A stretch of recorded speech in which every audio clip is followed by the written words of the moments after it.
when letters carved long ago tell a very different story than what people share online. That's when the stones do the talking, and we need to listen. And I'm Nisa. Today, we'll show how a single inscription changed a popular story, and what you can do when you see claims online.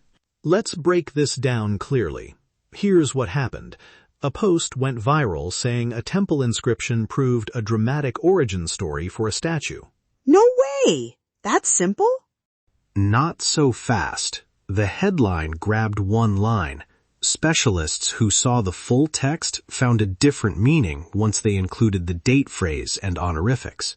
That difference, a single short phrase, can flip the story entirely. So we'll walk you through the methods experts use, step by step. First, dating. Many Khmer inscriptions include a date formula, an era name or numerical year. That anchor tells us when the text was carved, which must match any historical claim about the object. Second, paleography, the shape of the letters. Scripts change over decades. A loop here, a squatter stroke there, those are the fingerprints of time. You don't need to master it to spot that an inscription looks older or newer. Third, the full image. High-resolution photos reveal tool marks, corrections, and weathering. Those details tell us whether a line is original, altered, or simply unreadable. Listeners should know wear, later graffiti, and restoration work can all confuse readings, so certainty is often a matter of stacking evidence. Exactly. When a date formula, paleography, and provenance records all point the same way, confidence is high. When one lone line is shoved into a viral caption with no photo or citation, confidence is low. So what should a listener actually do? Here's a short, practical checklist you can use right away. 1. Demand the full image, not a cropped line. 2. Look for error markers or numbers. 3. Compare letter shapes with published charts. 4. Search museum and archive records. And 5. If you can, check digital resources like the Royal University Digital Archive, JSTOR transcriptions, or the ASEAN Epigraphic Database to see if a transcription exists. Let me give a concrete case study so this isn't abstract. For example, a viral post claimed the inscription at Ta Sra read, quote, "built by the foreign ruler X." That exact line circulated with no photo. No photo? That's already a red flag. Scholars requested the full inscription image. With the full text in hand, they read a standard devotional formula ending with, "for the merit of local donor Suryavanan," and an era marker, placing it in the late 11th century, the Angkorian period. That completely changes the meaning. That kind of mismatch fuels confusion, hurts tourism, and misdirects scholarship. So step-by-step verification matters. A few more concrete tools. Reverse image search can find prior publications of the same photo. High-res repositories sometimes store transcriptions, and specialist forums connect you to epigraphers who can confirm readings. Quick tech update, new photo stitching and 3D captures make inscriptions easier to read remotely. If you see a low-quality photo, ask for a higher res shot or try to find a published plate in an online archive.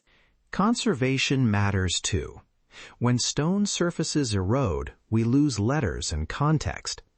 That's why preserving surfaces at Angkor and smaller sites preserves history, and why tourists must not touch carved panels. And a small tourism tip.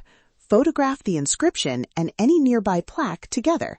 A caption plate can be mistaken, so capture both the stone and the label in one image. Now, a point where we should push back a bit. You might hear claims that inscriptions are always 100% reliable. I'm not so sure I buy that. What about forgeries or later rewrites? Exactly. I was thinking the same. How do you separate a later inscription carved over an older panel from an original text? Good question. We look at tool marks, patina, and how the carving sits in the stone. If letters cut through an older weathering pattern, that's a clue it's later. Cross-checking provenance, museum accession records, or excavation reports also helps identify additions or forgeries. Okay, that makes sense. So the answer is not blind trust, but careful, layered checking. I can get behind that. Exactly. Layered evidence. And if you're unsure, reach out politely to university departments, museum curators, or heritage NGOs with your photo and question. A short, respectful query often starts the correction we need. One listener asked whether they can learn basic inscription reading. Yes, start with a chart of epigraphic characters, copy letters, and compare with photos. Online workshops and local classes help too. Before we finish, a concise verification checklist you can screenshot. Full image, error marker, letter form comparison, provenance check, and an expert consult before sharing a sensational claim. When you report a suspected misreading, be constructive. Attach the full photo, note what you found, and ask for clarification. That keeps the conversation respectful and helpful. Inscriptions aren't magic fixes, but they are durable records. Read carefully, check context, and let evidence lead the story. That protects both truth and our heritage.